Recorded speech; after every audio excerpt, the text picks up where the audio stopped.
So just about 2 weeks ago, September 15th, the IMF released a new tranche of loans of about $1 billion to the Ukrainian government after delaying for about a year. So in my comments, I'm going to talk a little bit about the uneasy relationship between the IMF and Kiev.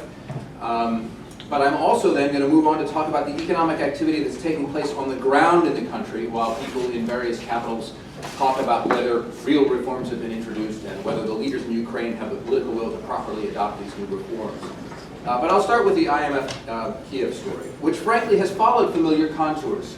It's a drama that gets written in lots of different countries, and of course it does have its own specific characteristics in the Ukrainian case.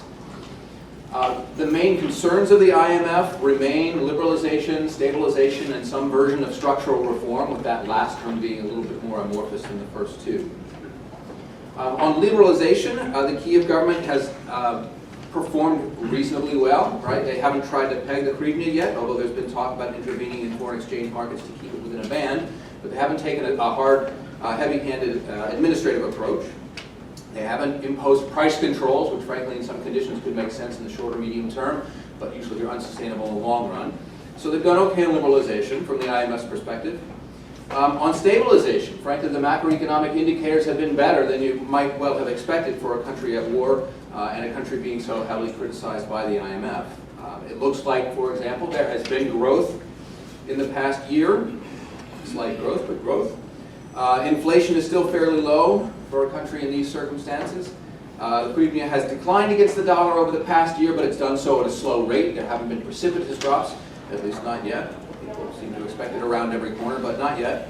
And regarding external debt, Ukraine has remained up to date on its payments, including on a $3 billion euro bond to Russia, over which there's a lot of political consternation, but macroeconomically they've been able to handle it. Regarding structural changes, the IMF recently has focused most on the energy sector and on political corruption. And here the results are a bit more mixed, but still not disastrous in some cases. Regarding natural gas, the government has begun to raise the prices of natural gas paid at home so that domestic consumers have to pay higher rates, and they've eliminated the multiple levels of pricing that often lead to cheating, not just in Ukraine, but elsewhere. When you have multiple prices, you find ways to declare yourself in the preferential group, and so they try to eliminate that in Ukraine. It may hurt individual citizens who have to pay more, but the IMF believes it's necessary in order to take control of the sector and make it viable and reduce corruption there. Now, on the corruption front itself, there has not been a whole lot of good news. And I will give just a few examples here of bad news on that front, which still remains a big part of political conversation in Ukraine. So the first is former General Prosecutor Viktor Shokan. For several months in late 2015 and 2016, Shokan was accused of blocking prosecutions of high-level corruption. Even after he seemed to get fired in February, he kept his job for about 2 months until Parliament finally voted to remove him. In another example, just last month, right, in August of 2016, one office that was responsible for combating corruption, that is the General Prosecutor's Office, arrested 2 staff members from another office that was responsible for combating corruption, the National Anti-Corruption Bureau of Ukraine. So again, a public scandal and arguments and questions about can we really deal with the corruption problem. And most recently, a new system for officials to use in declaring their assets may actually, in practice, allow them to functionally launder the wealth that they had procured in the past using corrupt means. That's still working itself out, but it's received a great deal of criticism from the EBRD, the IMF, and lots of independent journalists. So all of these incidents and more have elicited repeated admonitions from the IMF, and they were part of the reason for delaying the release of the latest tranche of funding. And knowing this story between the IMF and Kiev, the elites who are trying to work out these policies, and continuing to follow it makes sense. It's certainly a big part of what's happening to the Ukrainian economy. But what else is going on? Economic activity continues even when the budget deficit is not at IMF-approved levels, right? Economic activity continues even in a war zone, and economic activity continues whether or not politicians are getting a piece of the action. That is to say, regardless of the level of corruption, something happens in the economy. How is that playing out on the ground? Let me give 4 quick examples of economic development outside the parameters of IMF discussions. The first is a property grab, which has been going on for about 2 years since the Maidan Revolution. Right? Anybody who held assets, including oligarchs, faced new challenges to those holdings after the revolution. Whether they deserved to have those holdings in the first place is totally not the question for me right now. But the fact that they've had challenges to their claims is significant. And we can see a microcosm of these struggles just by looking at Ukraine's richest man, Akhmetov, right? In 2015, the Kiev government tried to punish him for raising tariffs on electricity. So he sent hundreds of workers to demonstrate outside the energy minister's office, and a parliamentary bloc that was supported by him walked out of the parliament. Right? So he was able to defend his holdings in that situation. He was unable to defend his holdings in Crimea, where the self-declared parliament voted to nationalize his energy and telecom holdings, and several branches of his first Ukrainian international bank were shut down, and equipment from his Ukraine TV channel were seized. Right? So he couldn't hold on in Crimea. Generally, though, he's able to maintain a coal and electricity conglomerate that stretches across both western and eastern Ukraine, as well as networks of trucks that deliver humanitarian aid, which frankly are part of how he's able to keep his property. But doing so requires the direct application of coercive force, either by hiring security forces, as well as negotiations with the leaders of the various territories that he's trying to do business in, whether we're talking about Donetsk, Luhansk, or Kiev-controlled Ukraine. All right, so you have a property grab going on. But in addition to oligarchs and competitors for their property, you also have another group of what we might call warlord business people. That is folks with control over armed men who spend at least part of their time also running business operations. For example, according to a report from last year, Alexander Sakharchuk, Prime Minister of the self-proclaimed Donetsk People's Republic, controlled a great deal of the retail trade in his region. He and his men also allegedly controlled the gasoline trade in Donbass. Along similar lines, Alexander Khodakovsky, the commander of the Vostok Battalion, was alleged to control the illicit trade across the border with the rest of Ukraine. So you have that going on. Guys with guns run businesses and are able to sort of defend their claims against others. In a third example, aside from the oligarchs and the warlords, you have other entrepreneurs who are trying to make their way in today's Ukraine, and to do that, a lot of them are doing it outside the law. One of the common sectors for this kind of work in Ukraine is the mining and smuggling of amber. Right? To mine amber, you may or may not know, groups of workers clear forest areas, they pump high-pressure water into the ground, and then they skim the water that comes to the top. So they or their bosses have to protect their mining area from potential competitors and from the police. And they can do this by hiring muscle, by paying off the police, or both. Finally, we see the banking industry in Ukraine evolve. And by banking here, I'm not talking about a system that necessarily connects savers and borrowers, but simply a system for moving money. And in Ukraine, we see several strategies for the movement of money secretly, that is to say, outside the vision of the state. So, for example, in these self-proclaimed republics of Luhansk and Donetsk, you have central banks, or at least so-called central banks, that have emerged to help collect taxes, to allow payments from business to business, and to distribute rubles from Russia in order to pay pensions. The activities of these banks, to say the least, is generally opaque to outside observers. But banking secrecy isn't unique to the territories that are most affected by the war. Oligarchs and corrupt officials operating in Kiev-controlled Ukraine make use of extensive offshore networks in order to hide legal profits and illegal profits. And the largest private bank in the country, Kolomoisky's Privatbank, saw some of its assets frozen in July of 2016 as part of an investigation into the apparent theft of almost $800 million. There are a lot more examples as well, and there are fun stories to tell. But I have a minute and a half to go. So what does any of this mean? Right? What are the implications of this activity, this informal economic activity? First, frankly, I think it's important just to remember that it's happening. Life doesn't come to a standstill while leaders argue about what counts as real reform or who's going to implement it. We need to keep an eye on these types of other developments, and too many accounts, I think, treat them as exceptions or marginal cases, where in fact, this is where the structure of the new economy is being built. Which leads me to my second implication, which is that we need to recognize that people who hold and are building economic capacity and power now will likely have it after the war. How they wield it and how they wield the coercive power that made it possible will shape Ukraine's future. Third and finally, it's important to recognize that these activities, including participation by officials in the political system, that is to say, including official corruption, really isn't out of the ordinary and probably will never be eradicated. Right? It might be theoretically possible to root out oligarchs or strongmen or bribery or something, but that's not what we see, frankly, just about anywhere in the world. So imagine, for example, Ukraine could reduce the level of official corruption or informal use of coercive power to the level of the United Kingdom or the United States. Clearly, financial transparency wouldn't automatically appear because the US and UK, frankly, are world leaders in the provision of financial secrecy services. So Ukraine's better course might be to work to keep bribes and informal coercion to predictable levels rather than try to eliminate them. Right? When levels of this sort of activity are consistent, they can at least be taken as general business expenses and economic activity can grow. And we've seen this, frankly, in China over the past several decades. I will leave it there for now and look forward to your questions in a little bit. Yes. Thank you.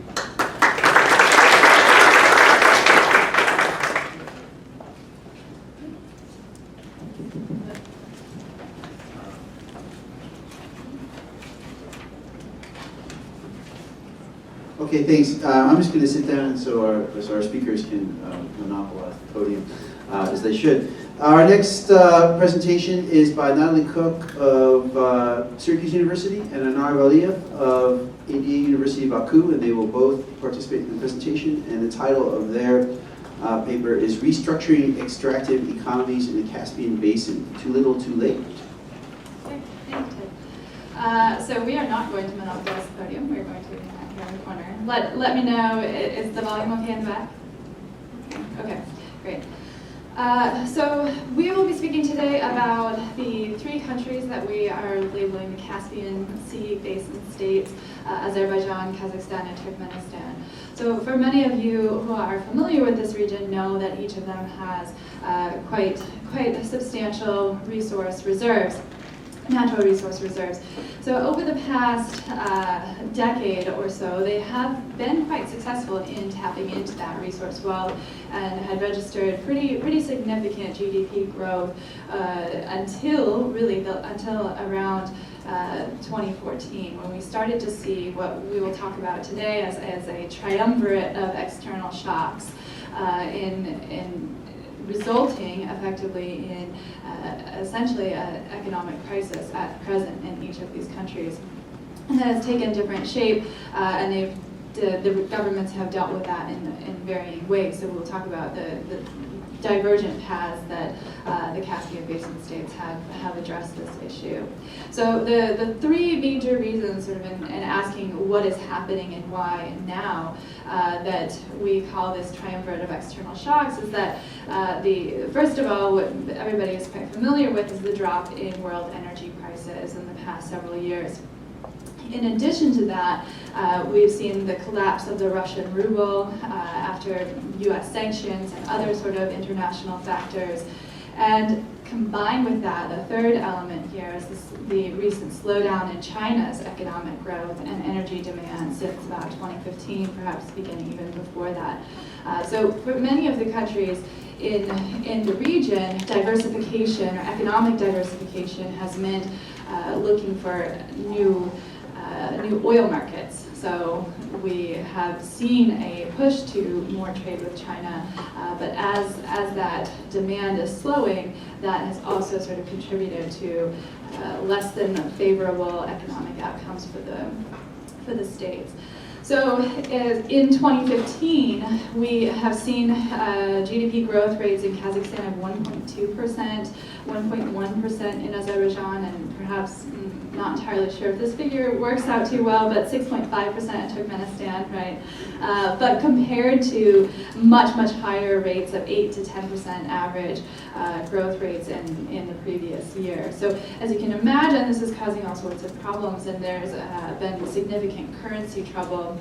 So in 2015, for example, in Kazakhstan, the leaders were trying to prop up the tenge and keep it pegged to the dollar, but this resulted in the leaders dipping into the sovereign wealth fund, sovereign khazanah, to the tune of about $28 billion to prop up the tenge.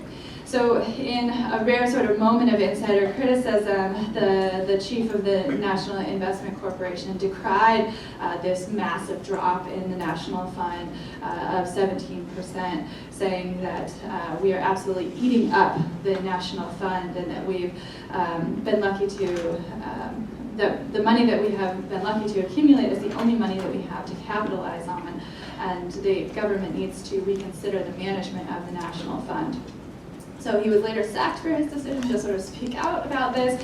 But it's important to note that, in fact, what he was describing is a dynamic that a lot of sovereign wealth funds across the world are experiencing right now, together with all of these sort of, or in those countries that have significant resource wealth. So Saudi Arabia, for example, is truly struggling with its sovereign wealth fund. It's lost 14%, perhaps even more of its value in recent years.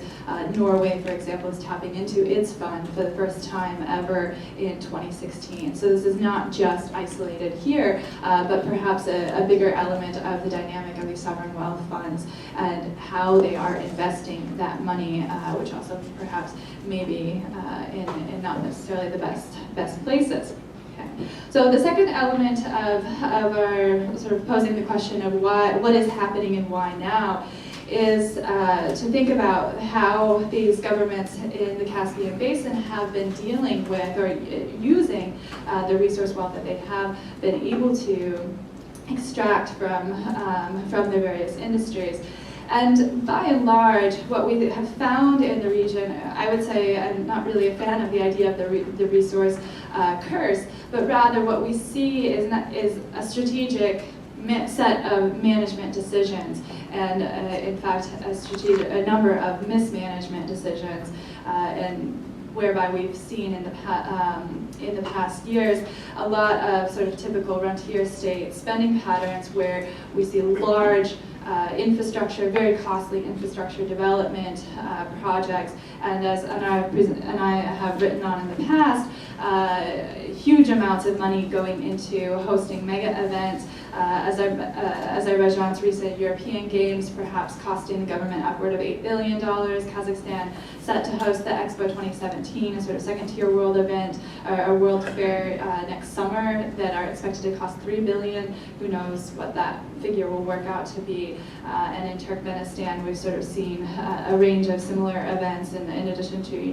billions of dollars spent on developing Araza, which is essentially an empty seaside resort in the Caspian. So in short, what we see here is a set of decisions to spend this resource money in a particular set of patterns that aren't necessarily distributing those social benefits or treating them as social investments, but I would call them sort of luxury purchases. So how are the governments dealing with this in the couple of minutes that we have? Just quickly, I'll speak about Kazakhstan and Turkmenistan very briefly, and I'll switch to Anar who will speak about Azerbaijan. So in Kazakhstan, as some of you may be well aware, some of you may be not, in 2015 the government announced a massive privatization scheme in which which includes a partial sale or complete sale of hundreds of state-owned companies between 2016 and 2020. And on that list of 783 companies to be privatized includes Kazmunaygaz, Kazatomprom, Samuruk Energy, in addition to that, Kaz Inc., Tamirjoli, Kazpost, Erastana, Kaztelecom, the entire Caspian seaport of Aktau, right? So this is not just some sort of small companies that are being privatized, but very big, important companies that the state has had controlling shares of for many, many years. And according to Nazarbayev, President Nazarbayev's opinion piece in the Astana Times, he sort of articulated the three reasons for this privatization agenda, and he said the goal is to raise revenue to help cushion the impact of the economic slowdown, streamlining Samruk Kazana to increase the sovereign wealth fund's efficiency, and quote-unquote injecting outside capital and expertise to spur private sector competition. So the idea here, the narrative is that they want to promote more sort of foreign investment as well, although in sort of thinking about that from the outsider perspective, foreign investors to date have been quite suspicious of how viable these schemes are, and there's actually been quite little outside interest in buying up some of these companies or shares of these companies. So in that particular case, we've seen that economic liberalization plans have tended to fall short of any sort of substantial political liberalization schemes. And this is time is flying by here. So just quickly on the case of Turkmenistan, we've seen a different approach. So whereas Kazakhstan is just sort of taking a more ambitious approach, if you want to call it that, in Turkmenistan, it seems to be sort of wavering. The government in the middle of July of this year issued a decree abolishing the oil and gas ministry, as well as the state agency on management and the use of hydrocarbon resources, effectively just transferring their duties to the cabinet of ministers. So it's not entirely clear what the effects of these decisions to abolish these ministries will have, but it is clear that the state-owned Turkmengas and Turkmenvit are truly suffering, as is the government overall. So, sorry. Well, thanks. Just I will try to be short because I don't have much time. Well, when the people asking us, okay, what's going on in this country, especially let's say Azerbaijan, I usually remember the famous story from the Joseph when he was in Egypt, when he saw the dream that there's 7 years of the good years and the 7 years of the bad years. So the bad news is that the 7 years of the good years already passed. So we're moving toward the 7 years of the really hungry years. But unfortunately, we didn't have a Joseph 7 years ago to tell us, guys, the money will be out, the oil will go down, and the production of oil will go down. So that's the situation, really honestly, that the price of oil went down, extreme reliance on the oil and the gas resources made the economies of the countries, of the three countries, especially Azerbaijan, is dependent on the oil and gas resources.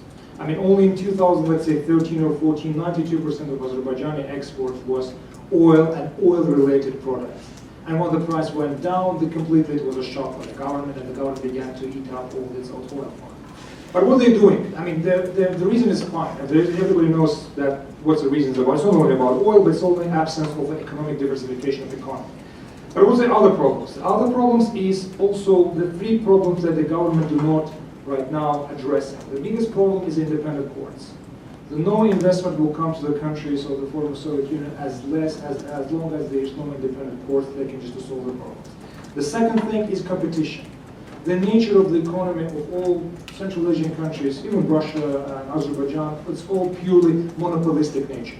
So the economy of the country is divided between a certain type of the group of people, and there's no free competition. And finally is the private property. The biggest problem with the private property, that is private property is not guaranteed. But what the government is doing currently, specifically talking about zooming toward Azerbaijan, they were trying to, again, diversify economy through agriculture and transportation. That's why one of the reasons why Putin and Rouhani came to Baku to revive this so-called north-south transportation corridor, hoping that this transportation corridor from Helsinki to Mumbai will kind of give some money to this Azerbaijan and South Russia and further on Iran. Reliance on the transportation between China and Europe in all the cases, privatization, and definitely just some reforms, economic reforms. But again, the biggest problem of these governments, they still believe that this is economic crisis. They don't understand this is not economic crisis, but purely institutional political crisis that can just solve the problem. Again, I'm running out of time, but I will be really happy to answer your questions once we are just on Q&A session.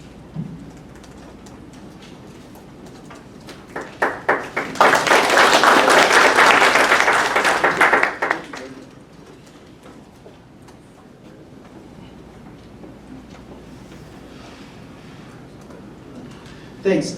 Next is Eric McGlinchey of George Mason University, who is going to tell us about succession in Uzbekistan.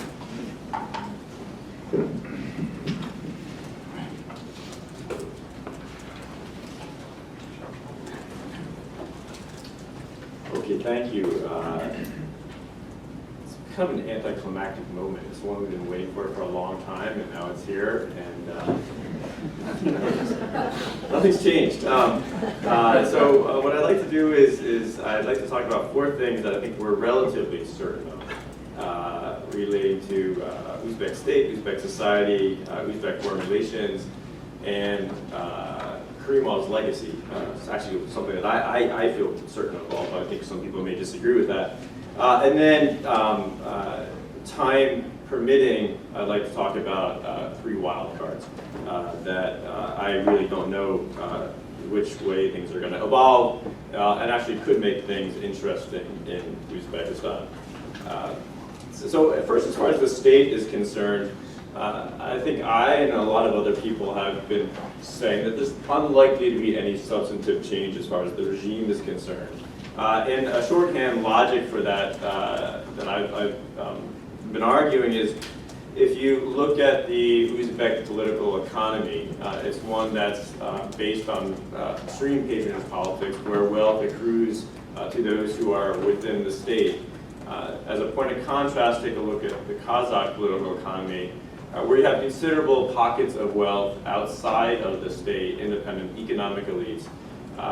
In the Kazakh case, when we see the passing of the leader, I think there will be real incentive, and this actually gets back to some of the points that Andrew was talking about in his presentation regarding property rights. I think there'll be real incentives to push for a system that can secure property rights. So there is some potential for political change in Kazakhstan, given these external pockets of wealth. In Uzbekistan, the fact that people are wealthy by dint of their relationship to the state, I think, provides very strong incentives to maintain the regime that made them wealthy in the first place. And I think that's what we're seeing here. It's been a relatively orderly transition of power, not as opaque as the one that we saw in Turkmenistan, but still it's stable. And I think a lot of the political economy logic can explain that. Society, I think there's also very little chance for much change here as well. And that may sound a little bit strange because we all think of Uzbekistan and the 2005 events in Andijan, and that has primed us to think of this country as one that is susceptible to protests. And I actually think Andijan is a bit of an exception. If you dissect Andijan a little bit, you realize that there are very specific grievances that motivated the protests. It actually goes back a little bit to the first panel we had about our political economic protests. Are these anti-regime, or are they really about economics? And I think Andijan was much more about economics than it was about Karimov per se. If you look at other protests in Uzbekistan, there was the 2002 Bazaar protests. Again, these were about economics. The 1991 Namangan protests, economics and order. 1989 Fergana, economics, order. And just for giggles, we can go back to 1892. The cholera protests under the Tsarist rule, largely about economics as well. And what we see with these protests is, once the grievance is addressed, people are very happy to go back to their daily lives. So I don't think there's any sustained impetus within society to challenge the autocratic rule that we see in Uzbekistan. So I'm not expecting much. And I know a lot of people talk about clans, the potential for Islamist mobilization. I just don't see it. There's very little evidence to support this thesis. The third point, foreign relations. Here I've added a few things to some of the earlier comments I made at CSIS right after Karimov's passing. Initially, I just posited that the relations with Russia would improve, and I actually think we're seeing that to a certain extent. There have been overtures. It's an easy prediction to make because it's hard to imagine relations with Russia getting worse between Uzbekistan and Russia. So that's, I don't think it's all that surprising that we see some warming here. But thanks to actually a lot of your feedback, people who've been engaging this conversation over the past couple of weeks, I think we're also equally likely to see relations with China improve. Although relations with China were actually quite good. China has long been, well, not long, has surpassed Russia now as the largest investor in Uzbekistan. And I'd actually like to go out on a limb and say I think relations with Kazakhstan are likely to improve as well. There's long been a tension between Uzbekistan and Kazakhstan for leadership within Central Asia. I think it's more of a tension within the minds of the elite in Tashkent than the elite within Astana. I don't think the elite in Astana really care all that much about this because they feel quite secure. But the logic here, I think, along all three of these bilateral relationships is just the observation that Uzbekistan economically is in a really dire condition. The fundamentals of the Uzbek economy are really weak. And we had a conversation at the World Bank last week about this.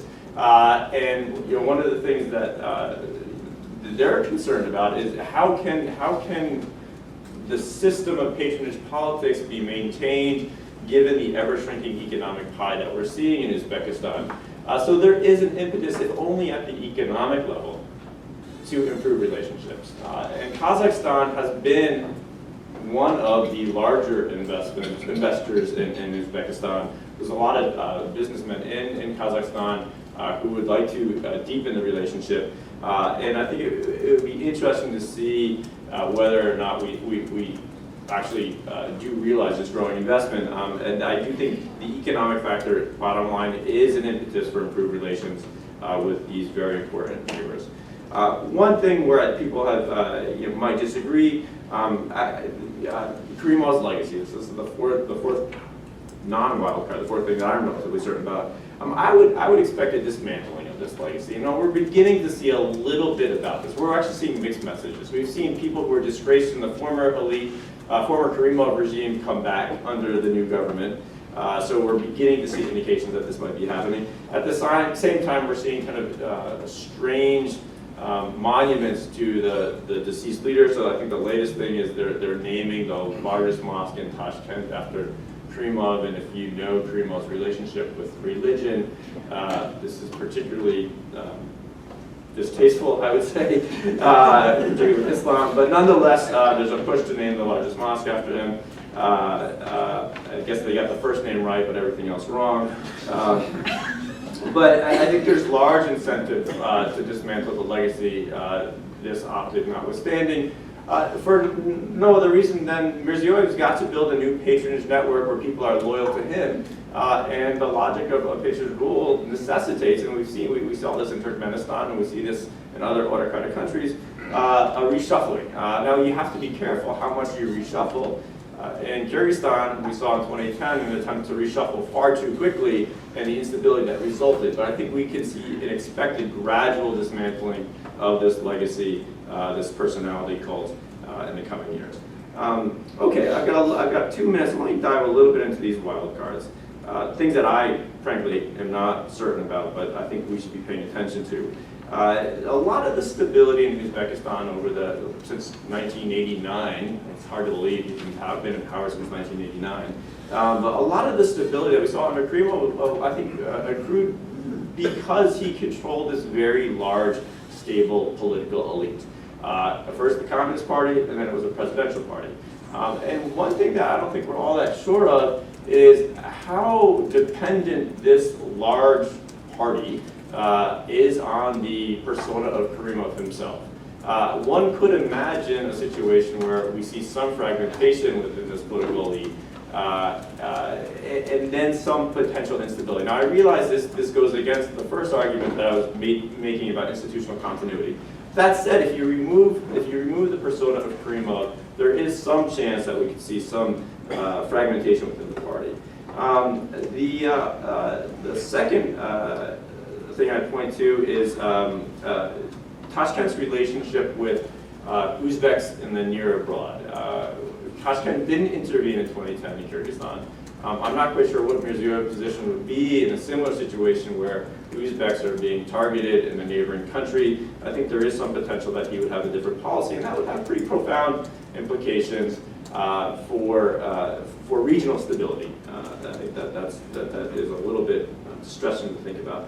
And the last point that I'd make is there are some alternative sources of legitimacy within Uzbekistan, but outside of the political system. And these are charismatic Islamic elites. They're not militant, they're not radical, they're not Islamist, but they do enjoy large followings in the regions. We have seen a devolution of things that we would think the state would do to Islamic charities at the local level. And I think there is a potential that we would see even more devolution to these charismatic Islamic elites, these civic society organizations, in essence, if we see a further erosion of the economics in Uzbekistan, and this would pose some interesting challenges, I think, to the regime in Tashkent.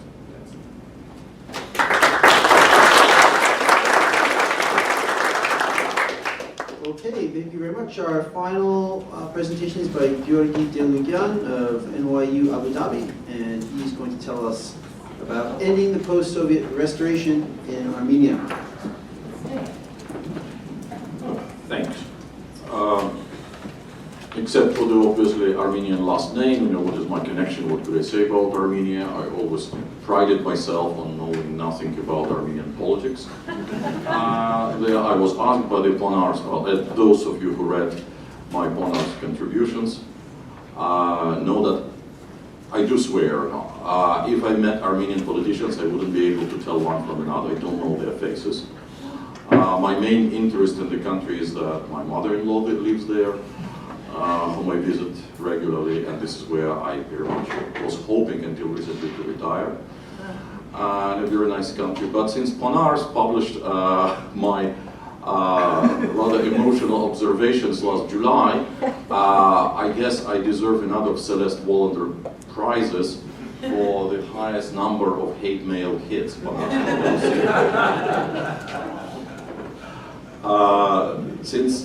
Let me explain, so what happened, and then go to my sociological persona. Because I'm not about what moves the actors are going to make. I'm more about what makes the actors, what kind of clay the actors are made of. Clay, in more specific sociological jargon, is what Pierre Bourdieu, for instance, called habitus. But it's, what are they made from? How do they recognize each other? Why do they bond together instantaneously when you see that this is our man and this one is not quite ours?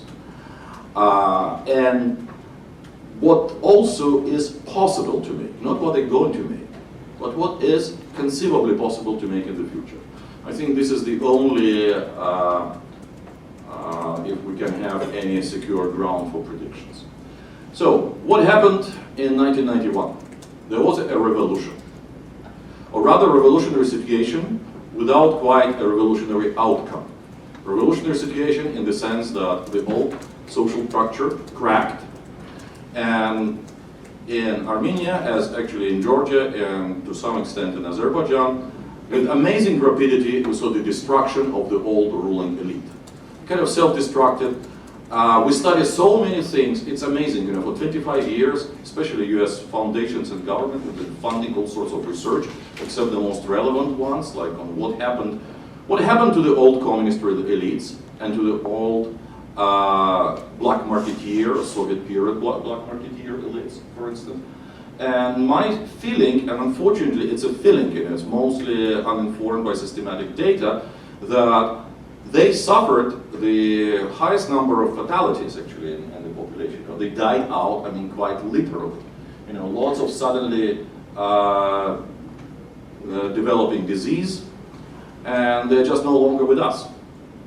It's actually very interesting. Next question would be what happened to their children, especially to their sons-in-law.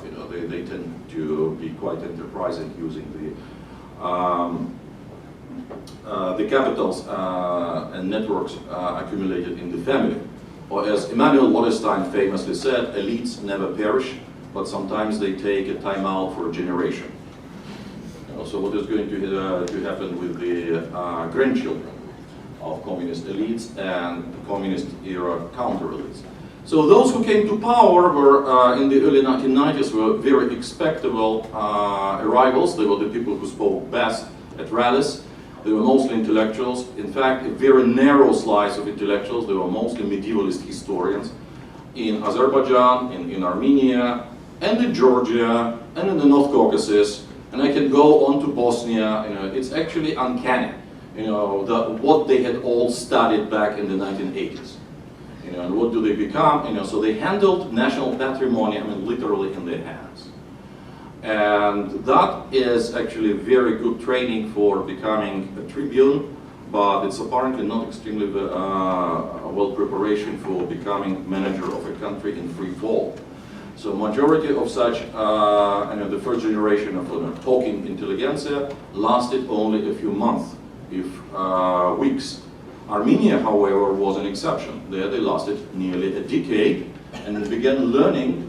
Henry Hale very nicely actually shows that they began learning the tricks of nomenclatura, and began, my favorite example, of course, the dreaded, fabulously corrupt chief of Armenian security forces, Vanos Eradeyan. What was he in his previous life? Children's short story writer. What he had learned. Something he did not have enough time to learn properly. And so he's now on international search warrant for arrest. And he's probably hiding somewhere in Dubai. Latest, well, although there is taxi drivers taking you from Yerevan to Tbilisi, show a certain wonderful bonfire in the mountain, saying that that might be Vano hiding there, like in Abre, in older days. So the next elite, and this is the elite which is in power everywhere. Kind of, the Professor Barnes alluded, they are warlord businessmen. This doesn't mean that they're necessarily smugglers for personal gain. Can you imagine what those wars of the early 90s were about? How did people procure munition and diesel fuel for their tanks at that time? How did they procure not only weapons, just food and milk for the civilian populations under their control? So these are the more practical people who came to power in the late 1990s, and they're still there. They feel entitled to be in power. They are cruder provincials. They are much more practical, and of course they were a huge slap in the face of all the intelligentsia in capital cities. And these intelligentsia consider themselves national and liberal to this day, and quite impotent to oust the practical man of guns and wealth and connections. The former guerrilla leaders. Just one small caveat here: God still loves Armenians and gave them no oil. And therefore, they really have to manage real small businesses, which is cumbersome. So they're learning something. And this is where we might draw actually some hope. So the question which I was going to address, if very briefly, what could conceivably come next? So could there be a return to liberal intelligentsia? No. Could there be a socialist revolution without labor unions? So we could only dream about it. A fascist throwback, but where? Not even in Europe, we have too many fascists. So what there could be actually is a situation when we have a lot of discontent on one side of society for mostly economic reasons, and networks of liberal intelligentsia who call themselves civil societies in many of these countries, who tend to monopolize the expression of that discontent. Although last summer we saw a throwback to the early 1990s, when former guerrilla volunteers from those times, rather picturesque uniforms with nicknames like lone wolves and so forth, tried to lead a rather badly planned rebellion, which was frightening, because this is what put Armenia on the radar screen of Putin's Moscow, because they realized that Armenia probably has had too much of internal autonomy. They better not, because they could mishandle it just like in Ukraine. So what could be done? With Sergei Minasyan and my colleagues, for a long time, we discussed the situation, what could not. So they think that one thing, of course, which is going to save the situation is rapid economic growth, but it is not possible. I actually do think that it is suddenly possible, precisely because the situation is so desperate. It's a deadlock on all sides, but what kind of economic growth? Of the an Israeli type, relying on diaspora. So how did developmental states emerge in East Asia and in Israel? We actually have quite good comparative studies, but nobody ever, to my knowledge at least, drew these comparisons with the former Soviet republics.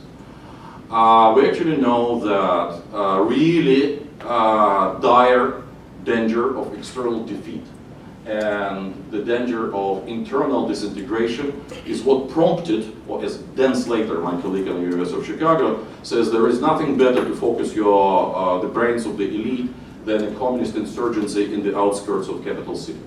So this is where we are in most of post-Soviet republics. Maybe not Uzbekistan, Armenia definitely is there. It's actually very important to see what's happening in Azerbaijan in this respect. So the insurgency is right there. So what can you do? You have the diaspora out there with their capital and connections. You have now fabulously impoverished but still very productive population, actually now, who Armenia is now very competitive with India in computer programming because Armenian engineers earn twice less than engineers in Bangalore. Something like this. So this is actually something that may create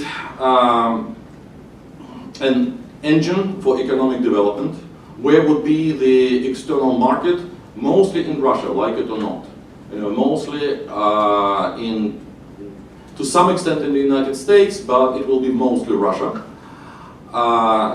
For all the historical reasons and personal connections, and also because for the very same reason, that the United States had tolerated anti-liberal, anti-market policies for so many decades in Taiwan and South Korea, Russia is going to tolerate such policies in places like Armenia because it relieves the financial burden of sustaining the satellites. Who is going to do this? I don't know. I'm showing that the game is there. It could be in Armenian case, and I'm going to shut up here like Shahrazad. I'm going to mention one thing which in other instances, especially Uzbekistan, we do not discuss.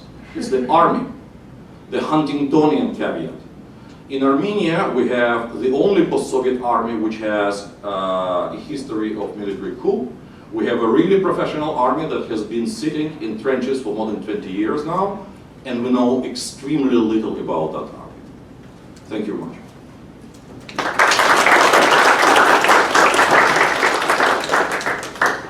Okay, so we had so we had 4 presentations which covered a wide variety of diverse post-Soviet countries, none of which are Russia, which is one common theme of this panel. So although this panel was entitled Economy and Society, with all due respect to the organizers, I think it might have been called Crisis and Reform. Because one common theme or one common problematic that each of the presentations deal with is the issue of how respective types of crises, be they military crises, economic crises, succession crises, geopolitical crises, and pressures, how they generate pressures for reform, and how at the same time regimes can prove resistant to, and political systems can prove resistance to these impetuses.